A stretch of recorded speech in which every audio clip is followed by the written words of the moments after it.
You will hear a number of different recordings and you will have to answer questions on what you hear. There will be time for you to read the instructions and questions and you will have a chance to check your work. All the recordings will be played once only. The test is in 4 parts. At the end of the test, you will be given 10 minutes to transfer your answers to the answer sheet. Now turn to Part 1.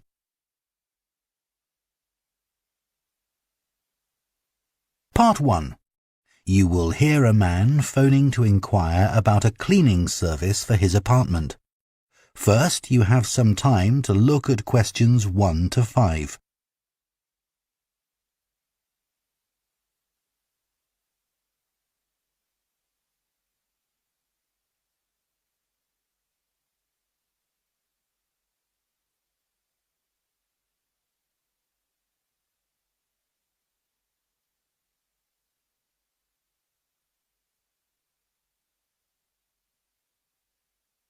Now listen carefully and answer questions 1 to 5.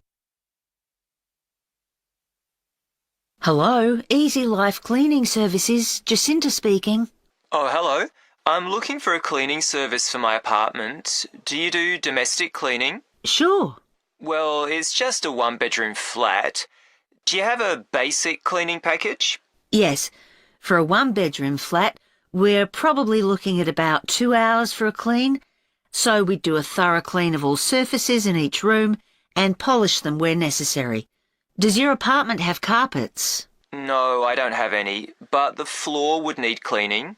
Of course, we do that in every room.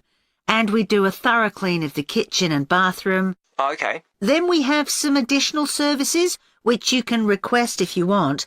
So, for example, we can clean your oven for you every week. Actually, I hardly ever use that. But can you do the fridge? Sure. Would you like that done every week? Yes, definitely.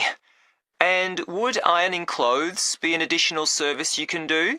Yes, of course. It wouldn't be much, just my shirts for work that week. That's fine. And we could also clean your microwave if you want. No, I wipe that out pretty regularly, so there's no need for that. We also offer additional services that you might want a bit less often, say every month. So, for example, if the inside of your windows need cleaning, we could do that. Yes, that'd be good. I'm on the 15th floor, so the outside gets done regularly by specialists, but the inside does get a bit grubby. And we could arrange for your curtains to get cleaned if necessary. No, they're okay. But would you be able to do something about the balcony? It's quite small and I don't use it much, but it could do with a wash every month or so. Yes, we can get the pressure washer onto that. Before you hear the rest of the conversation, you have some time to look at questions 6 to 10.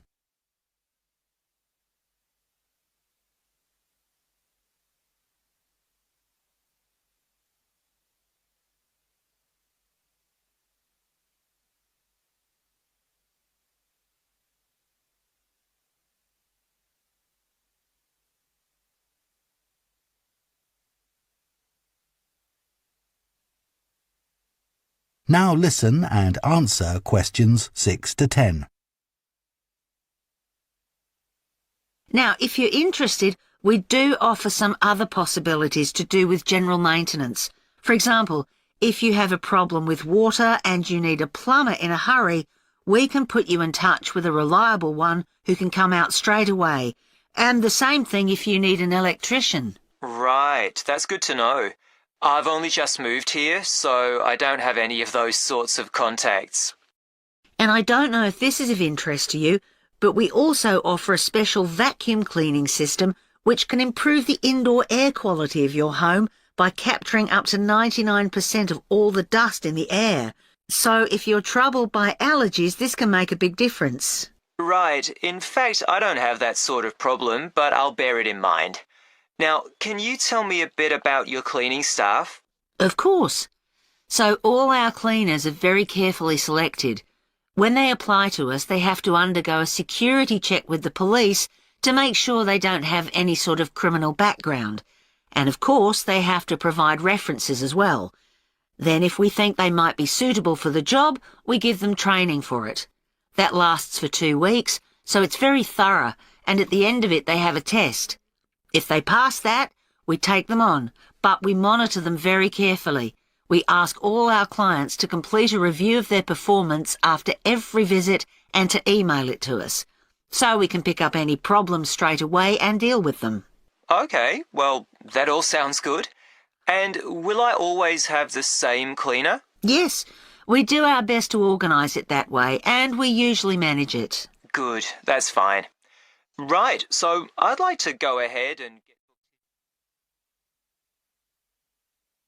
That is the end of Part 1. You now have half a minute to check your answers to Part 1.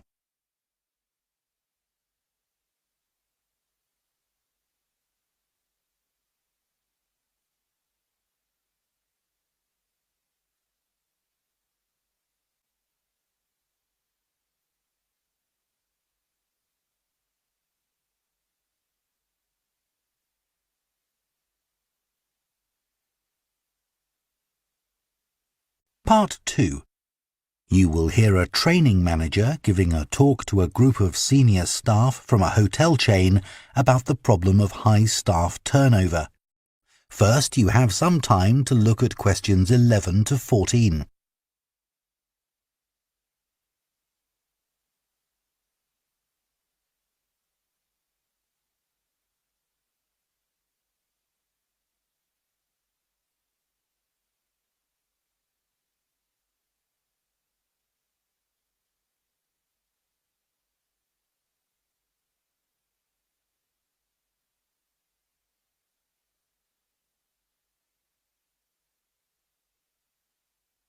Now listen carefully and answer questions 11 to 14. As many of you here today have worked in the hotel industry for some time, I'm sure you have experienced the problem of high staff turnover in your hotels. Every hotel relies on having loyal and experienced members of staff who make sure that everything runs smoothly. If staff are constantly changing, it can make life difficult for everyone. But why do staff leave frequently in many hotels? Of course, many hotel jobs, such as cleaning, are low-skilled and are not well paid. A lot of managers think it's this and the long hours that are the main causes of high staff turnover. But what they don't realise is that it's the lack of training in many hotel jobs which is a huge factor. So what kind of problems does a high turnover of staff cause? Well, having to recruit new staff all the time can be very time-consuming, and managers may have to cover some duties while waiting for new staff to arrive. This means they don't have time to think about less immediate problems, such as how to improve their service. When staff leave, it can also severely affect the colleagues they leave behind. It has a negative effect on remaining staff, who may start to feel that they too should be thinking about leaving. So what can be done to change this situation?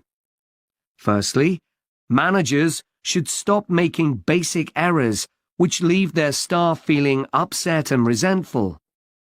When organising shifts, for example, make sure you never give certain staff preferential treatment. All staff should be given some choice about when they work, and everyone should have to work some evening and weekend shifts. If you treat staff fairly, they'll be more likely to step in and help when extra staff are needed. Keeping staff happy has other tangible benefits for the business. Take the Dunwich Hotel as an example.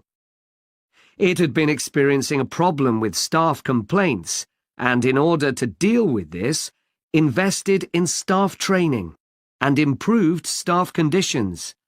Not only did the level of complaints fall, but they also noticed a significant increase in the amount each customer spent during their stay.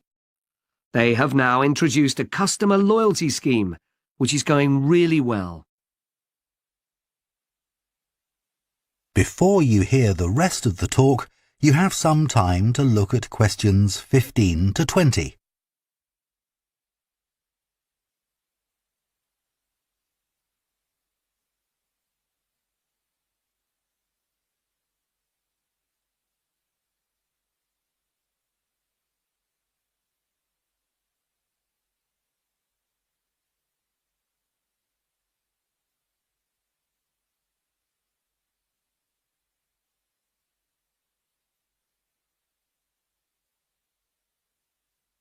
Now listen and answer questions 15 to 20. Now I'd like to look at some ways you can reduce staff turnover in your hotels. And I'll do this by giving some examples of hotels where I've done some training recently. The Sun Club received feedback which showed that staff thought managers didn't value their opinions. They weren't made to feel they were partners who were contributing to the success of the business as a whole. This situation has changed. Junior staff at all levels are regularly invited to meetings where their ideas are welcomed.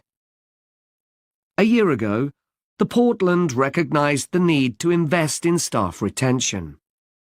Their first step was to introduce a scheme for recognizing talent amongst their employees. The hope is that organizing training for individuals with management potential will encourage them to stay with the business.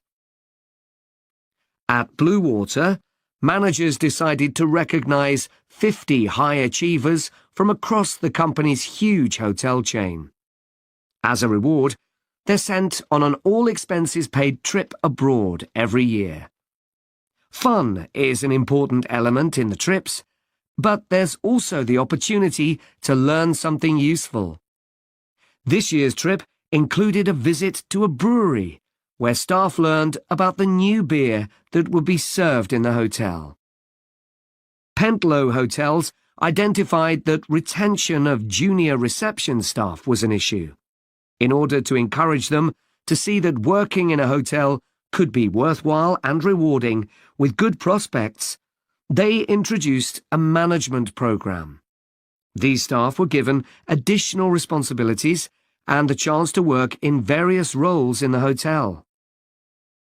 Green Planet wanted to be seen as a caring employer.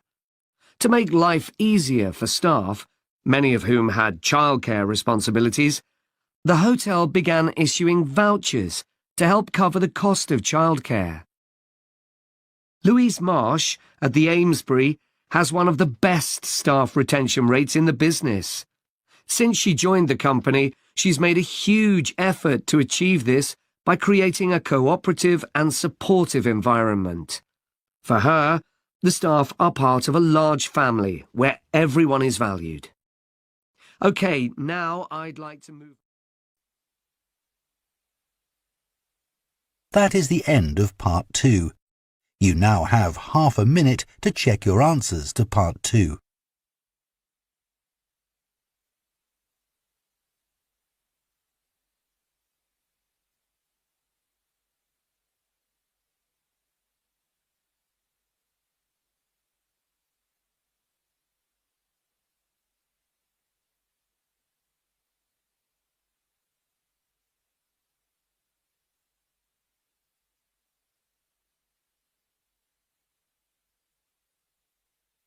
Part 3.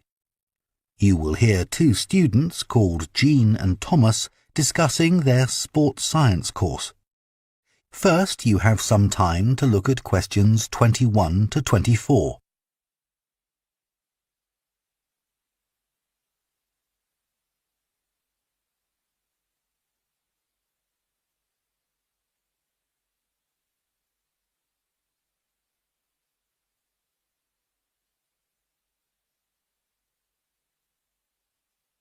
Now listen carefully and answer questions 21 to 24.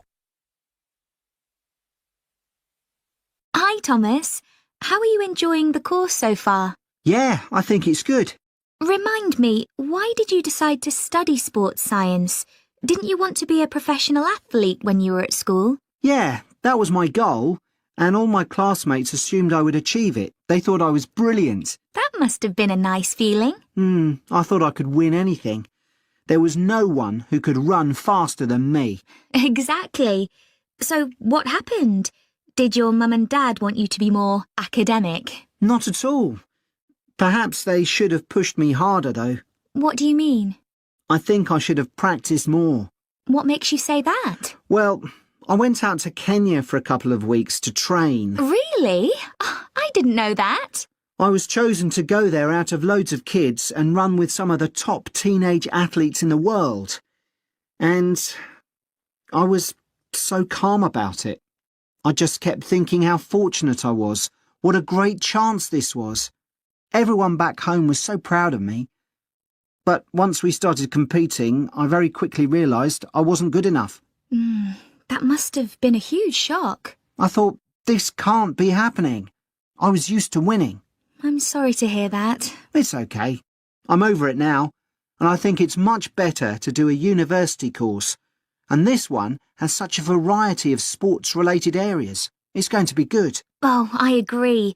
I chose it because of that. Before you hear the rest of the discussion, you have some time to look at questions 25 to 30.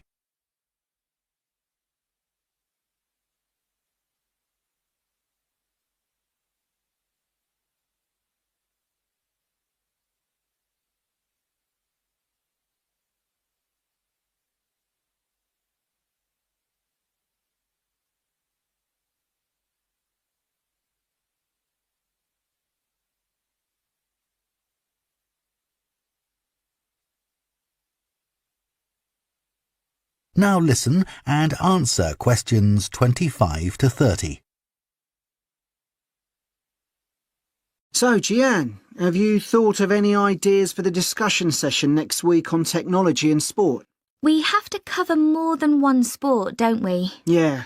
You know, we always think technology is about the future, but we could gather some ideas about past developments in sport. Look at early types of equipment, perhaps. I remember reading something about table tennis bats once, how they ended up being covered with pimpled rubber. 'Cause they were just wooden at first, I'd imagine. Yeah. In about the 1920s, a factory was making rolls of the rubber in bulk for something like horse harnesses. Really? Yeah, and someone realised that it would make a perfect covering for the wooden bats. So, what about cricket? That's had a few innovative changes. Maybe the pads they wear on their legs? I don't think they've changed much, but I'm just looking on the internet. And it says that when the first cricket helmet came in 1978, the Australian batsman who first wore it was booed and jeered by people watching because it was so ugly. Wow! Players have to protect themselves from getting hurt. I mean, everyone wears one now. Unlike the cycle helmet. Well, unless you're a professional. But you're right, many ordinary bikers don't wear a helmet. Hey, look at these pictures of original helmet designs. This one looks like an upside-down bowl. Yet the woman's laughing. She's so proud to be wearing it. It says serious cyclists ended up with wet hair from all the hard exercise. I guess that's why they have large air vents in them now, so that the skin can breathe more easily. OK, so we've done helmets. What about golf balls? Or better still, golf clubs. They've changed a lot. Yeah. I remember my great-grandfather telling me that because a club was made entirely of wood, it would easily break and players had to get another. There's no wood at all in them now, is there? No, they're much more powerful. The same must be true of hockey sticks. I don't think so, because players still use wooden sticks today. What it does say here, though, is that when the game started, you had to produce a stick yourself. I guess they just weren't being manufactured. So, one more perhaps? What about football? Well, I know the first balls were made of animal skin. Yeah, they covered them with pieces of leather that were stitched together, but the balls let in water when it rained. Oh, that would have made them much heavier. That's right. You can imagine the damage to players' necks when the ball was headed. Oh, how painful that must have been. Yeah. Well, I think we can put together some useful ideas and... That is the end of part 3. You now have half a minute to check your answers to part 3.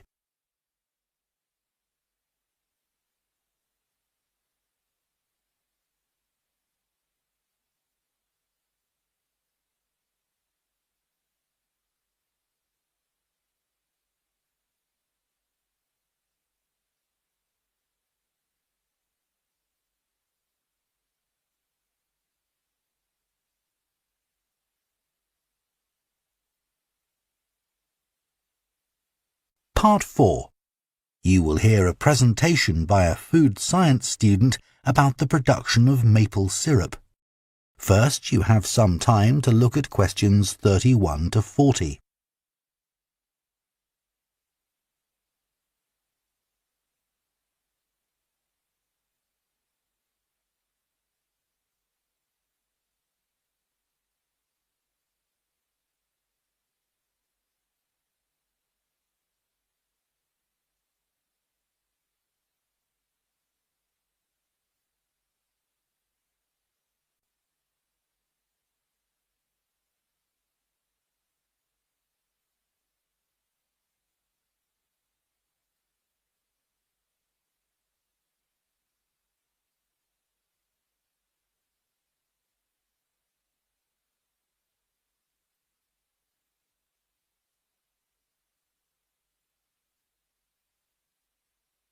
Now listen carefully and answer questions 31 to 40. Hello, everyone. Today, we're going to look at another natural food product, and that's maple syrup. What is this exactly? Well, maple syrup looks rather like clear honey, but it's not made by bees. It's produced from the plant fluid, or sap, inside the maple tree, and that makes maple syrup a very natural product. Maple syrup is a thick, golden, sweet-tasting liquid that can be bought in bottles or jars and poured onto foods such as waffles and ice cream, or used in the baking of cakes and pastries. It contains no preservatives or added ingredients, and it provides a healthy alternative to refined sugar. Let's just talk a bit about the maple tree itself, which is where maple syrup comes from. So, there are many species of maple tree, and they'll grow without fertilizer in areas where there's plenty of moisture in the soil. However, they'll only do this if another important criterion is fulfilled, which is that they must have full or partial sun exposure during the day and very cool nights. And I'll talk more about that in a minute. There are only certain parts of the world that provide all these conditions. One is Canada, and by that I mean all parts of Canada. And the other is the northeastern states of North America. In these areas, the climate suits the trees perfectly. In fact, Canada produces over 2/3 of the world's maple syrup, which is why the 5-pointed maple leaf is a Canadian symbol and has featured on the flag since 1964. So, how did maple syrup production begin? Well, long before Europeans settled in these parts of the world, the indigenous communities had started producing maple sugar. They bored holes in the trunks of maple trees and used containers made of tree bark to collect the liquid sap as it poured out. As they were unable to keep the liquid for any length of time, they didn't have storage facilities in those days. They boiled the liquid by placing pieces of rock that had become scorching hot from the sun into the sap. They did this until it turned into sugar. and they were then able to use this to sweeten their food and drinks. Since that time, improvements have been made to the process, but it has changed very little overall.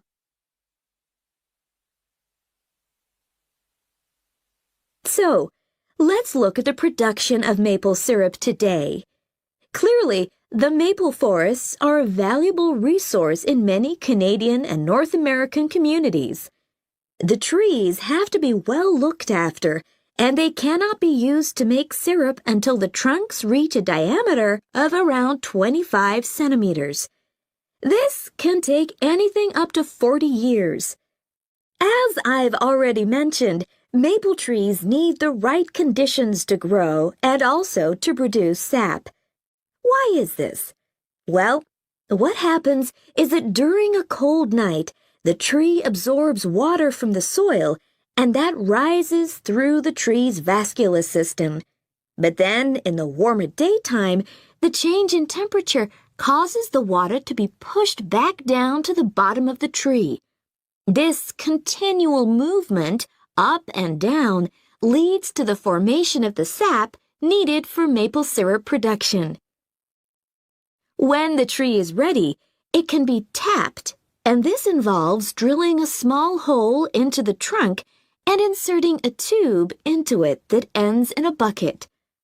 The trees can often take several taps, though the workers take care not to cause any damage to the healthy growth of the tree itself. The sap that comes out of the trees consists of 98% water and 2% sugar and other nutrients. It has to be boiled so that much of that water evaporates, and this process has to take place immediately using what are called evaporators. These are basically extremely large pans. The sap is poured into these. A fire is built, and the pans are then heated until the sap boils. As it does this, the water evaporates and the syrup begins to form. The evaporation process creates large quantities of steam, and the sap becomes thicker and denser, and at just the right moment, when the sap is thick enough to be called maple syrup, the worker removes it from the heat. After this process, something called sugar sand has to be filtered out, as this builds up during the boiling and gives the syrup a cloudy appearance and a slightly gritty taste. Once this has been done, the syrup is ready to be packaged so that it can be used for a whole variety of products. It takes 40 liters of sap to produce 1 liter of maple syrup, so you can get an idea of how much is needed. So that's the basic process. In places like Quebec, That is the end of Part 4. You now have 1 minute to check your answers to Part 4.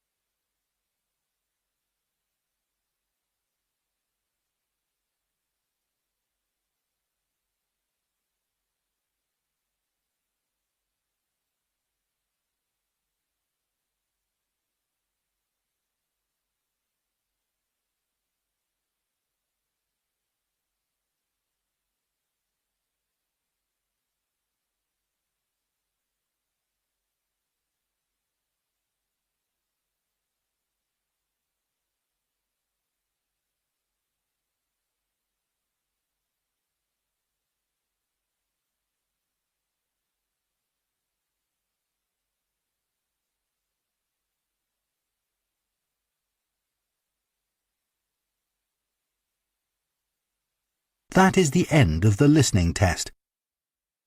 In the IELTS test, you would now have 10 minutes to transfer your answers to the answer sheet.